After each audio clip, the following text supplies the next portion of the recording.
I'm Tim Clark, the Film Commissioner for the Buffalo-Niagara region, filling in for Cindy Abbott-Litro. This month on Behind the Camera, we've got a pretty interesting subject matter. A guy that grew up here in Buffalo, went to Hollywood and California, Burbank precisely, and was a part of the Disney organization. He was an executive at Disney. Bryan Wittman is with us, who grew up in Hamburg. So you were the head of global special events, right? Is that what it was? I was, Tim, for the theme park and resorts and cruise line part of the business, and also all the big movie premieres that we did at Disney. And from the marketing side, the entertainment side, the event side, the production side, the creative side of Creative Right. Designer, I was very involved with all aspects of the company for 30 years. It's funny, though, because when you take a look at some of the premieres that you've accomplished and done, like Pirates of the Caribbean, specifically, something that I know you did at Disneyland, you spend an enormous amount of money on that, more than some independent movies would have in their whole budget. We did, you know, but as you think about it as a percentage of the overall film, if you're, you know, you invest $150 million into a large film, large-scale film, $200 million into a film, you know, spending several $1 million on a film premiere in the Hollywood, you know, world, it's not out of the question. Right. And it happens every day for a lot of movies and a lot of big studios, but it's, you know, return on investment, and it's Hollywood. You got to make a big splash. You do things big in Hollywood, and my job was to come in and create, you know, in the Pirates of the Caribbean, which we did 5 films, was, you know, how do we do these things? I mean, Pirates was ended up being a $4.5 billion brand and franchise. Right, right. So, you know, a company would look at me and say, make these premieres great, do them bigger and better. How can you do that? How can we get more attention on this film? So when the film opened, it had a giant opening and did really, really well, and the world knew about it. So my job was to get the message out to the world during the premieres. So you end up doing that, but you started pretty locally here, right? I mean, what was your trajectory? I did, yes. I had a very blessed, wonderful career, and I started back at the Erie County Fair when I was a young guy, and I started working in the entertainment side over at the Erie County Fair, and producing shows and doing all the behind-the-scenes work, and the technical side, the production side, and kind of learning the entertainment business from the ground up, you would say. What was the attraction for you to entertainment? You know, when I was young and in high school, or grade school, I guess, my mother took me to Hamburg High School, where I'm from, and took me to play a very famous Broadway show called Good News. And it was performing at Hamburg High School, the schools, and I sat there, and I was in awe of singing and dancing and production, and the whole thing just blew me away. And I made my mother take me back like every night to see the show. And that got me the entertainment bug. I started learning how to play musical instruments and was trained how to play guitar and bass and piano and all this stuff. So I learned how to play a bunch of instruments. I loved that part of the business, but I knew I'd never be good enough to get anywhere with it. And I wanted to learn about the business of entertainment. I loved entertainment, but I wanted to be on the business side of entertainment. So I got a degree in television at Ashland University in Ohio. And then put that together. So I had the background and the production side, and I had the music side, and now I had the TV side. Put that all together, and it allowed me to kind of go through a nice career and be recruited by Disney. God, was I 25 years old and got recruited by Disney to come out and yeah, that was real growth, time of growth in the company, right? It was. I mean, Disney. Disney back in the mid-'80s was a valued company of about $5 billion, which sounds like a lot. In Hollywood, Wall Street world, it's not a huge amount, and the company was struggling back in the '80s. It wasn't doing real well, and Michael Eisner came in from Paramount, and Frank Wells came in from Warner Brothers. And they worked with Roy Disney, who was Walt Disney's nephew, and Roy brought them in, and then Roy took over the animation group, and Roy Disney, Michael Eisner, and Frank Wells took Disney when I left, 30 years later, Disney we were valued at $175 billion. That's amazing. That's what right. So overnight it it was seems. $170 billion of growth that we went through. And that was theme parks and movies and cruise lines and, merchandise and, down the list. I mean, all that grew. Right. And we had some ups and downs in there. And we had some big movies and we had some movies that didn't do so well and some theme parks that did well and some that didn't and all the struggles that went along with it. But And that was before it was great. the platforms, the streaming platforms and all of that, right? It was before that, and I've been out of Disney about 10 years now. So much has happened last 10 years. But well, even the yeah. acquisition of ABC Television, Yeah. of Hulu, of a lot of other companies that got gobbled up by Disney. Lucasfilms and Marvel, Right, and right. the ABC. I was there for the ABC acquisition, and that was huge, and gave us a whole new distribution network Right. that we didn't have with the television stations and the network. And I was there for the Lucas deal, the Pixar deal, and we purchased Pixar. I made them part of the company, and Marvel and Lucas and all that stuff just kept some stuff we created as new, and some things we had to go out and purchase these companies to buy the brands that they provided. Right. Back to your job there. What was the favorite part of your job? Because I mean, it seems like you had your fingers in everything. I did. I was really busy. I remember visiting you out at your office, and you had really, literally hundreds of people working for you, and the phones were ringing, and it was like a newsroom. It was just so busy. Yeah, it was. I was blessed. With a really amazing career. And I tell you what, when I retired from Disney, I had a staff of 2,000 people, all over the world. So that's globally. What do I miss? I guess it's kind of cliche, but I miss the people. Right. I had a wonderful, wonderful team out there, everywhere, globally, and. I miss that. I don't miss the travel.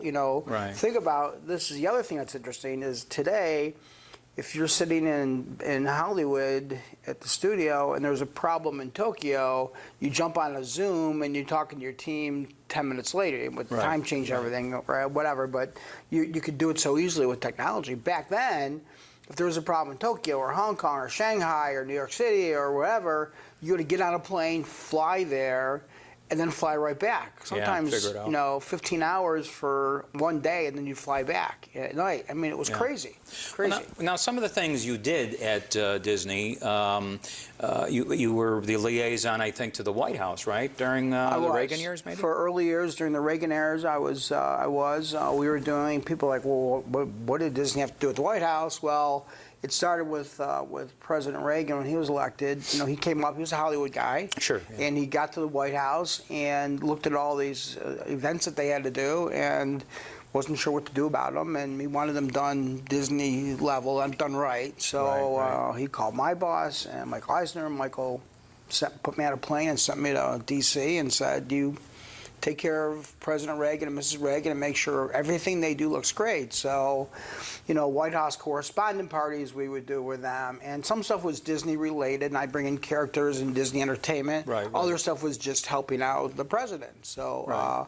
the White House Christmas tree lightings, I did those for several years. And I had a wonderful career. I really loved working at the White House. That was a lot of fun. And the Reagans were wonderful, wonderful people. I then went on to work with the Bushes, both Bushes, and so I've worked with four presidents that I've actually worked with. Amazing. And you did I think you were the Grand Marshal of the Tournament of Roses Parade, right? I was. 1 year? Mickey Mouse and I were Grand Marshal 2005, the Rose Wow. Parade, and I got to be in the lead car, which you watch every year, the Grand Marshal car. It was me and Mickey, and that was a wonderful, wonderful honor. And I worked for 20 years. I've worked on 20 Rose Bowl games and Rose Bowl parades on the creative side and the marketing side, and so I got to do that for 1 year. So that was really pretty exciting. What about now? So Walt Disney, right? I mean, you think about the history of the company, and there, all roads lead through Walt, right? So the legacy that he left, how did you really work to preserve that? Because it's it's an iconic brand, and he's an iconic man, or was an iconic. We had a man. great line at Disney that would be, "What would Walt do?" Right. And to this day, it's used. And we get in meetings, we'd be creating all this content, all these great ideas, all this stuff, and then we'd stop and do a check and go, all right, what would Walt do? Would Walt Disney today, not Walt Disney in 1954 or whatever, today and whatever the year was, would Walt Disney do this? Right, and you buy Lucasfilms and you go, well, what would do, Walt Disney, he doesn't want to do Indiana Jones. Well, the Walt Disney today probably would. Yeah, So we had to make right. those decisions, and it was always, what would Walt do? And we did honor his legacy, and every day, every meeting, and still to this day. Well, I mean, it's so unique, really, that whole company and his legacy. So you grew up here. You moved initially to Florida, to Disney World, then ended up in California, offices in Burbank, but also in Anaheim at the park. And you've always come back home, though, for whatever reasons. I know you were very close to your mom, who passed away several years back, and you always came home to be with her. But there was something that drew you back here to Buffalo, always, it seemed, right? It was. It's it's my friends and family that I have here. I love this community. I love what it's done. I love what it's become and what it's evolved to.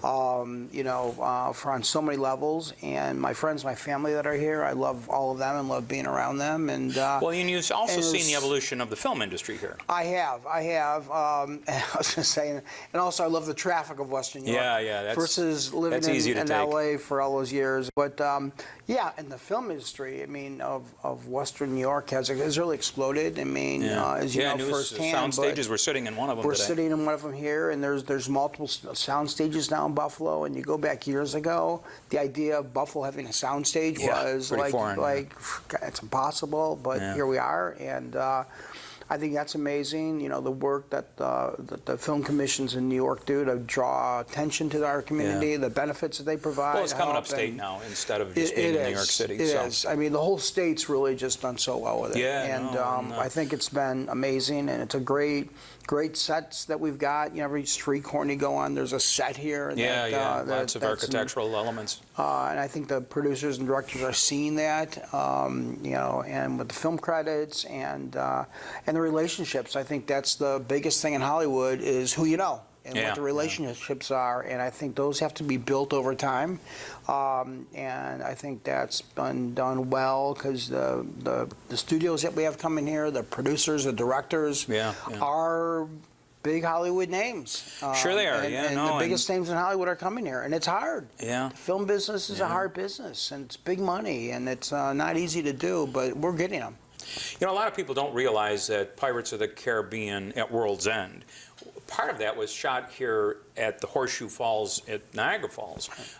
They were just plate shots, but it's actually where the Black Pearl, the ship, went over and fell off the edge of the earth. Yep. You were part of the whole Pirates of the Caribbean franchise. You did the premieres. You were on set for a lot of it. Tell us about that whole part of Disney history. Yeah, I mean, great experience. I mean, the Pirates of the Caribbean brand, and franchise went on to do, 5 films and $4.5 billion of box office worldwide. There are rumors that Pirate 6 is in the works and may come together. That would be awesome. But yeah, I've got very close to Johnny Depp, who was a great guy, great wonderful guy, and we ended up deciding we wanted the premieres to be larger than life and someplace huge and very different. So we closed down Disneyland or the California Adventure Parks in Anaheim, and they actually shut them down and had just media and special guests for these giant premieres, 1,000-foot red carpets, 1,000 press people from all the world would come in for it. They were huge, and in preparation for that, I got to work very closely with Jerry Bruckheimer, the the producer of it, Gore Verbinski, who was the director of those films. Sure. And we shot, all the interior stuff was done on location at the Disney Studios lot where I had an office in Burbank. And so I got to go on set and watch the different shots being done, and got to see all the great sets that were built, all the caves and all that were built on a soundstage at Disney. Yeah, I mean, it was quite a production. That was really something, and I know you got to come out for a couple of premieres and hang out with Bob Iger and myself, and it was really, they were huge, giant premieres that were really grand Hollywood style. Was it hard working with celebrities? Because everything is so secretive and discreet. I know it's difficult very often for me when we're asked by the press or whatever, who's in town or whatever, and you're trying to keep their sort of lives private. That's kind of the watchword, I guess, that everybody uses in Hollywood. But I mean, is that tough? Yeah, it depends who the celebrity is. We had a celebrity division. I had a whole team of people that just worked with celebrities because we did so much between the films and the theme parks and things. There was just always celebrity visits every day. And usually what I learned was once you got to the celebrity, it was easy. Yeah, they're fine. They're simple. They just it's the people around them. Yeah. Yeah, it's the people around them who they hired to protect them. But once you actually got to the actual celebrity with a request or something, they were fine. Yeah. But the hard part was, and I get it, they're people too, and they want to have a dinner, and they want to be with their friends and family, and they want to have some downtime just like we all do. And they're just like us. Yeah. So if you treat them all just like us, they're fine. That's the way to do it. If you treat them all on a pedestal, at the right time you have to. That's your job. It's their job, and you bring them out. And Johnny Depp's walking down Main Street with 1,000 press. It's hands off, and behind the scenes, it's Johnny and I sharing a glass of wine, talking about family and life. And he's got the same issues that we all have. Yeah. So, the regular people, most of them are great. So, Bryan, now that you've retired, you've moved back home, tell us what you're doing now.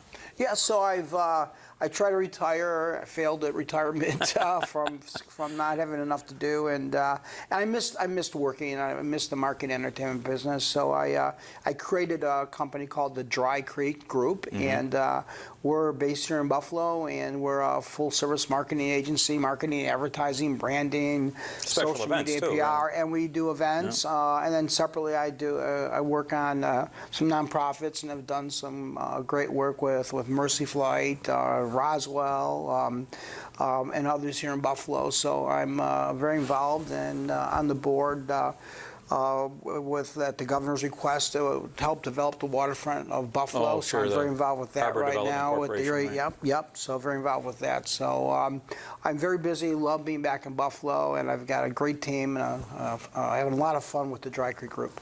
Yeah. Well, we're glad you're back, and we're glad that you brought a little of that Hollywood pizzazz back to Western New York through your company. Well, that's it for this edition of Behind the Camera. We'll see you next month.